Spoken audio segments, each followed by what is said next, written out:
Well, another big punters weekend to look forward to this weekend with 9 races and ITV4 spread right across Scotland and down in Berkshire. Jason Weaver alongside us. And Jason, ground will be important. We're looking at maybe good to soft up at Ayr, but it'll take some getting. Bottomless nearly at Newbury.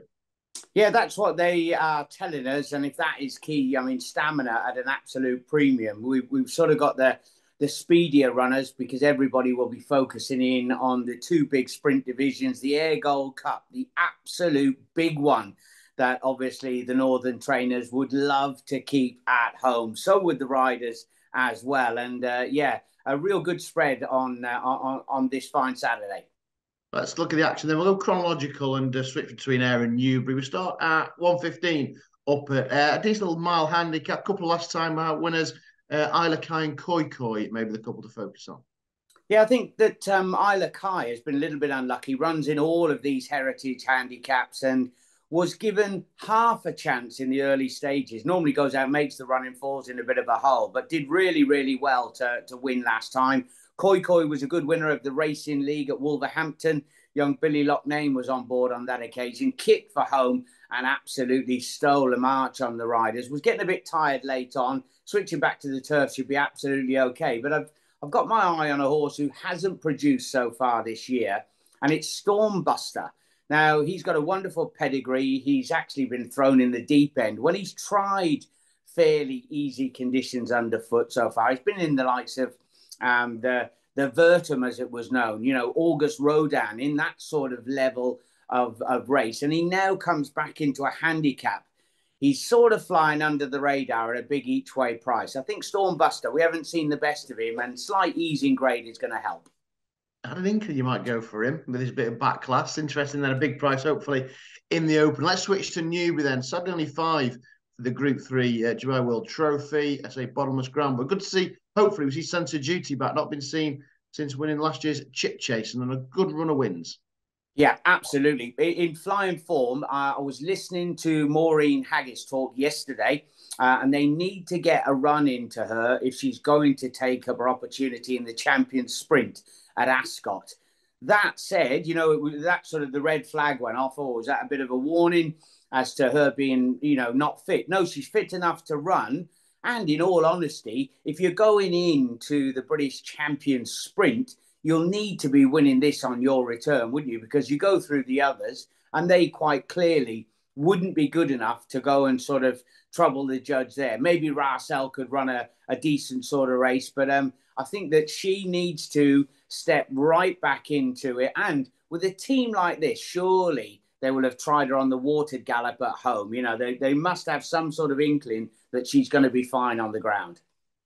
Yeah, good to see her back in action. Maybe the champion sprint on her agenda. Well, let's move back up to Ayr then. The Doonside Cup. This is pretty decent. We've got an Irish challenger in the Helvig Dream. We've got My Prospero, struggling to get his head in front, but he's dropped in class. Bateman's Boy, an interesting stable switcher. And then Royal Rhyme, impressive, glorious Goodwood winner. Nice little race. Yeah, it's a really late shout, but there is big question mark as to whether My Prospero is going to go. So do keep a very close eye on that. That'll drag us down to the 7. Royal Rhyme has been in absolutely flying form for Carl Burke and continues to climb up the ladder. He's actually been put up in 1 or 2 places for the big one at Champions Weekend. He'd need to be winning this on the bridle, wouldn't he, if he's to go and take his chance down there. I have to say that Lockin Brew, I've been a big fan of hers since she ran at Pontefract last year. And if you were to go back and dig into that form, it's very, very strong indeed. I know that Carnarvon was just in behind, and we've all seen her go really close in the big classic at Epsom throughout the season. And she's been a non-runner on a couple of occasions. Once was a vet certificate, once was because of quick ground. And they would not be sending her all the way here to Scotland if she wasn't fit from Lambourne. I think she goes right under the radar. There we go. And that's out at back at Newbury, though. We've got this Autumn Cup handicap. Only 7 go to push. We've got Valsad, who won the final Racing League race at Southall the other night. And also Salt Bay, who was placing a Group 1 as a juvenile. He's got bottomless ground. I think he won good to soft ground on debut. It could be a good weekend for Rafe Beckett as well. He's got plenty of chances around the country. Yeah, the team are in absolutely sparkling form, aren't they? It's that piece of form that you mentioned from last back end in the Grand Criterion where he ran on bottomless ground that is going to hopefully stand him in good stead.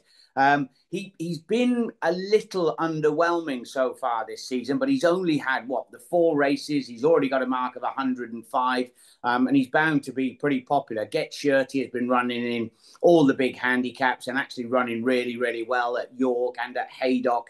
And Sea King on the recovery mission. Now, Valsad didn't look like winning, did he, last time? And then late on, he sort of got going, suggesting that he's a big, big improver back to the turf. But I like the Donny form. I do like One for the Gutter. He was a massive price when he finished second in the Mallard at Doncaster. But that was a really good run. And if we're in that real slog, a real battle under heavy conditions, you want one of Ian Williams's on your side, don't you? He'll love this if it's a real test. So One for the Gutter, Richard Kingscote. One for the gutter then. Maybe a small surprise. A big price, wasn't he? And just chinned at Doncaster. And it's kind of Doncaster form that make onto the fort in the Silver Cup. But huge field. We'll get an idea, of course, for the draw for the big one an hour or so later. But it's that Doncaster form, Rathbone with Jump the Gun, Mike Dean in the ownership of Jump the Gun. They look like two to be up towards the head of the market, but wide open. I'll take you at least 2 darts here. Okay, yeah, we'll have a couple of stabs. It's fascinating you mentioned like Rathbone. When I spoke to Mick Harrington, he would always say that, quicker conditions are absolutely ideal for him. And he goes and pops up at Doncaster, given a brilliant ride by Connor Planis, and just keeps on going. My old favourite, he did us a favour, didn't he? Gulliver. He couldn't have been any more impressive last time. He absolutely zipped in. He's got to be a player, especially the reason I like Gulliver is because he's drawn next door to Punch Bowl Flyer. Punch Bowl Flyer, we know that he likes to pop along up on the front end. So he's going to get that toe into the race and be hopefully on the right side. There's a maybe that Bergerac could sort of bounce back to form. Kevin Ryan, obviously, he's got a brilliant record up here. But I have to say, you go down through them, maybe Illusionist for the Grant Sure team and Ollie Stammers. He's got a bit of form with some dig in the ground. He's over on the other side of the track, drawn in the low numbers, one either side. I think Illusionist will probably be a big each-way player, but Gulliver be the main selection. There we are then, a couple against the field, one either side of the draw. Right, back to Newbury then, the 240, this Dubai GT3 handicap. I think this has replaced the Arc Trial that used to be on this card, didn't it? But again, hopefully we get all 8 going to post. Mealboss has been very disappointing this season, but don't forget he was third in a French derby previously. And balanced play, I appreciate being back on easier ground as well after down the field at York. Yeah, it's fascinating with Mealboss, isn't it? Been a big gamble on a couple of occasions. Do you think that the team have sort of thought he's not putting it all in? They back him up really, really quickly, just 7 days since he last ran. Certain lad we know is a class performer and he likes a bit of dig in the ground. Garci, who went on that absolute march up through the handicap, but that has just sort of petered out a little bit this time, hasn't it? And he keeps threatening to produce, but never quite going through with his run. I have to say that when you get to this stage and we know a lot about these handicappers and they're going up and down or trying to find a bit of form, surely it's time for the new blood, isn't it? Le Mans down the bottom, 470,000 guineas as a yearling, owned by the Westerberg team. We'll see these colours, obviously with Aidan O'Brien, but the Hannenkamp responsible for Le Mans was very impressive underneath Ryan Moore last time, scooting away in the closing stages. The ground, it is a bit of a question mark, but 8 stone 4, Sam Hitchcock getting a rare opportunity for a big winner. I think that's the way to go. Right on the bottom then, Le Mans, just his 4th start. The pick in that one, back up to Ayr, then the 3 o'clock, the Group 3, the Firth of Clyde Stakes, 9 set to go to post. Lots to talk about this. Rakia, very impressive in the last 2 starts, including just a fortnight ago. I thought Dorothy Lawrence was a belting each way bet here. It will be rock hard to keep out of the frame, but a couple of challenges from Ireland as well once again. Yeah, I mean, Dorothy Lawrence was caught right on the line in the Dick Pool by Juniper Berries, and we know that is rock solid form.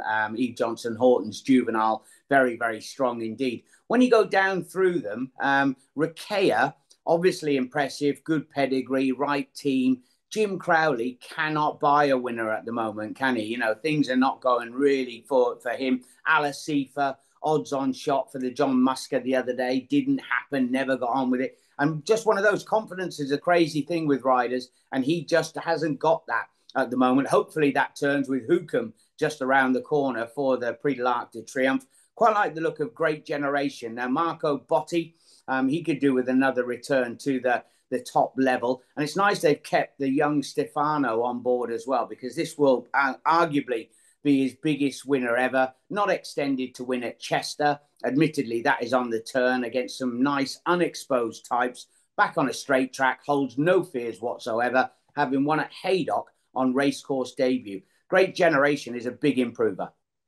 Great Generation then in that Firth of Clyde. Right, back to Newbury for the final time, and you've got history here. 10-1 winner last year with Knight in bottomless ground, so no pressure. Hopefully the 8 do go to post. Obviously, a lot of talk about this Mr. Sketch bought by Wafton Racing after bolting up Bree Johnson Horton last time out. He's back for more. And we've got Hartum at the top, who brings Greek form with that vintage stakes form, franked by Iberian in the Betfred Champagne at Doncaster last weekend. Yeah, they've all been a little bit bullish, haven't they? You know, coming into this, there's been all the talk about Mr. Sketch. I've watched him back. He got himself a bit wishy-washy and warm at Salisbury. He bolted up in a small field, and of course, he sold for an absolute fortune. Well done to the team. But they said he was only they were going to leave him alone, maybe one run at the back end, but he just kept coming forward and working so well that they had to run him. I think that weakness is going to get exposed coming down here under real soft conditions. And so I'd be wary of him. You've got 7 questions. George Scott has won this before, and he's pretty bullish about him going through the grades with an official rating of 101. But why are we looking away from Hartem? He's been to all the dances. He's been unlucky going back all the way to the Woodcut. He won the Vintage on soft ground. Iberian came out and boosted that form in the Champagne. He got beat on rock hard ground, quick conditions at York, back under softer surface. You know, you want a hardy, tough campaigner. He likes a bit of dig. I know he's got the £3 penalty for the Vintage win, but he's honestly, I think he's so overlooked in the market. I think he's about 11-2. Yeah, Harton, as I say, danced every dance, as you say, form franked with an Iberian last week as well. So big chance in the Middle Reef Stakes, and say Jason put up a 10-1 winner of that race last year. Right, the big one. I think, is this the least richest sprint handicap in Europe? It's certainly one of them. The Ayr Gold Cup. It's basically a group race, isn't it? We've got Summergan rated 107, wide open. Juan Lepin is thrown in his £8 well in after his recent form. But look, well, we've got 10-1 the field. How many picks do you want here? About 7. Yeah, it's one of those sort of races. It's Summergan. Is he bidding to go back to back? The first horse in 92 years. What a record he has got. He's just a remarkable horse, isn't he? And certainly wouldn't hold it against him. Rohan has been coming down through the grades. All of a sudden, he's going to pop up at a big price. I wouldn't put it beyond the realms that he could certainly surprise. He looks the class angle in here, but for me, but he hasn't been firing. What about Montasib? Now, if you were to go through his winning form where he beat Star of Orion, that's that real heritage handicap Bunbury Cup form, isn't it? Over the long sprint 7 furlongs. They never saw him as a sprinter, and he hasn't tried 6 furlongs since running and winning over it on his racecourse debut. The team couldn't be in any better form. Kieran Fallon certainly needs a big winner towards the back end of the campaign to sort of get his name back in lights. 33, 34 winners so far. Had one for the team at Yarmouth in the week as well. I think that Montasib, remember him being a little bit of a gamble for the Lincoln in the early part of the campaign, but back sprinting could prove the key with him. And what's not to like, I mentioned him briefly there, Rohan, back into handicap company. I always thought that Adam Kirby was going to sort of creak out of retirement, get his leg across him, go and win a big one, and then finally pull up stumps. But he's proven with a bit of dig in the ground, a big field, holds no fears whatsoever. And I think that with Ben Curtis on, could be a great day for him, going with Gulliver and also Rohan and Montasib.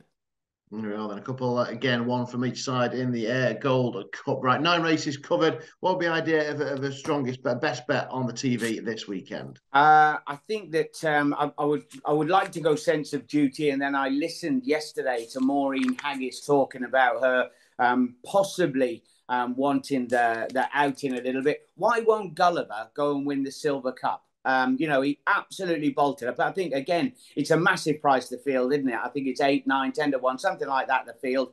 And he won with any amount in hand. So provided he can switch that back over, where he gets the perfect drag into the race, Punch Bowl Flyer will go flat out. He's got something to aim at. Gulliver for me. Well, you've gone for the easy race of the weekend. The 25 run a Silver Cup with Gulliver's, you're right, bolted up the other day at Southall. And yes, give it a plug. Oh, we'll be ready. We're going with both teams to score. Got to get those lists off. Going to get stuck right into the goals. They'll be ticking him off as the Ayr Gold Cup's underway live on ITV4 tomorrow as well. Right, best of luck with you back in this weekend. We'll be back next week. Of course, it's the Cambridgeshire and nothing other than the Prix de l'Arc de Triomphe to look ahead to over in France. So a busy weekend next weekend. Hopefully, we can boost the betting bank at Ayr and Newbury this Saturday.